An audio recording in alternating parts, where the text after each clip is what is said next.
21वीं सदी में आने के बाद भी तंत्र मंत्र का घिनौना खेल मासूमों की जान ले रहा है।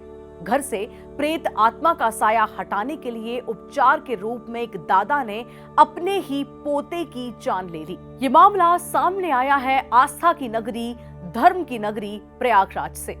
इसी नगरी से एक ऐसी वारदात सामने आई जिसने इंसानियत को शर्मसार कर दिया है, रिश्तों की मर्यादा पर एक लांछन लगा दिया है। एक दादा ने अपने ही पोते का सिर काटकर उसकी बलि चढ़ा दी और वजह थी अंधविश्वास। 26 अगस्त की सुबह प्रयागराज की गलियों में एक छात्र पीयूष नाम का अपने स्कूल जाने के लिए घर से निकला। किसी ने सोचा भी नहीं था कि उस दिन वो पीयूष का आखिरी बार स्कूल जाना होगा। कुछ घंटों बाद शहर में सनसनी मच गई। पूरे घर की महिलाएं विलक विलक कर रो रही थीं। हमारा बच्चा कहाँ है, हमारा बच्चा कहाँ है। परिवार तलाश में जुटा ही था कि दोपहर में सूचना मिलती है कि इंडस्ट्रियल एरिया में एक बोरी में एक इंसानी धड़ बरामद हुआ है। कूड़े के ढेर से एक सिर बरामद हुआ और नालों से हाथ और पांव। ये किसकी लाश थी? कौन था ये? किसने इतनी बेरहमी से किसी बच्चे का कत्ल किया और क्यों? क्या वजह रही होगी इसकी? पुलिस हरकत में आई। 200 सीसीटीवी फुटेजेस खंगाले गए। स्कूटी पर शव के टुकड़े ले जाता हुआ एक शख्स एक कैमरे में कैद हो गया। यह स्कूटी सादियापुर निवासी प्रॉपर्टी डीलर शरण सिंह की थी। शक की सुई उसी शख्स पर गई। बात यह है कि जो परिवार का ही हिस्सा था। शरण सिंह मृतक का रिश्ते में दादा लगता था। पुलिस ने 27 अगस्त की सुबह उसे घर से उठा लिया और पूछताछ शुरू हुई। लेकिन जो राज सामने आया उसने सबके होश उड़ा दिए। इस हत्या की जब वजह सामने आई तो सबके होश उड़ गए। शरण सिंह ने पुलिस के सामने कबूल किया, हाँ मैंने ही पीयूष की हत्या की है, हाँ ये मेरा ही पोता था। लेकिन वजह? उसने बताया, मेरे बेटे और मेरी बेटी की मौत के बाद एक तांत्रिक ने कहा कि परिवार पर काली छाया है और ये सब मेरी भाभी यानी पीयूष की दादी कर रही हैं। अगर बचना है तो किसी अपने की बलि देनी होगी और मुझे यही बच्चा दिखा। शरण सिंह तांत्रिक के बहकावे में आ गया और उसने मां काली की प्रतिमा के सामने मंत्र पढ़ते पढ़ते अपने ही पोते का सिर काट दिया।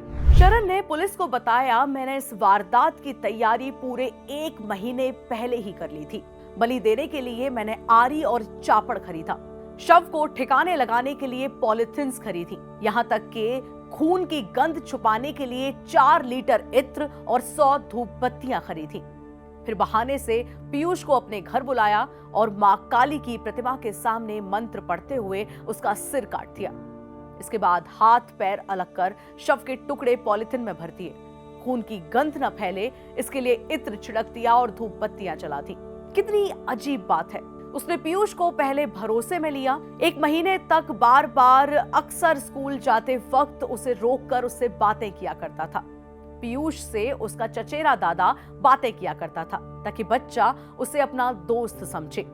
26 अगस्त की सुबह पीयूष स्कूल जाने के लिए निकला। शरण ने आवाज दी, आओ बेटा मेरे घर चलो, और वहीं प्रतिमा के सामने उसकी बलि दी थी। वारदात के बाद इस खूनी दादा ने शव को टुकड़ों में काटा, सिर को कूड़े के ढेर पर फेंक दिया और हाथ और पैर अतार सुइया के नाले में फेंक दिए। पीयूष के धड़ को साड़ी और पॉलीथीन में लपेटकर स्कूटी से हाईटेक सिटी के पास फेंक दिया। सोचिए, एक इंसान कितनी बेरहमी से अपनी ही खून के टुकड़े टुकड़े कर सकता है और फिर बेफिक्री से घर के बाहर कुर्सी डालकर बैठा रहता है जैसे कुछ हुआ ही न हो। अंधविश्वास इस कदर इंसान को जानवर बना सकता है। लेकिन पुलिस भी कम नहीं थी। सुबह हत्या हुई और शाम तक सुराग मिल गए। सीसीटीवी फुटेज और स्कूटी की जानकारी के बाद 27 अगस्त को ही शरण को पकड़ लिया गया। गिरफ्तारी के सिर्फ 4 घंटे बाद पुलिस ने शव के सारे टुकड़े भी बरामद कर लिए। प्रयागराज का ये केस सिर्फ हत्या नहीं बल्कि अंधविश्वास की वो काली तस्वीर है जो हम सबको सोचने पर मजबूर कर रही है, जहां रिश्ते, इंसानियत और मासूमियत सब मिट्टी में मिल गए। आखिर कब तक लोग तांत्रिकों और अंधविश्वास के बहकावे में जाने लेते रहेंगे? कब तक बलि के नाम पर मासूमियत का खून बहाया जाएगा? आप देख रहे थे दैनिक जागरण क्राइम एक्सप्लेनर। मैं हूं आपके साथ में सुरभि लवानिया।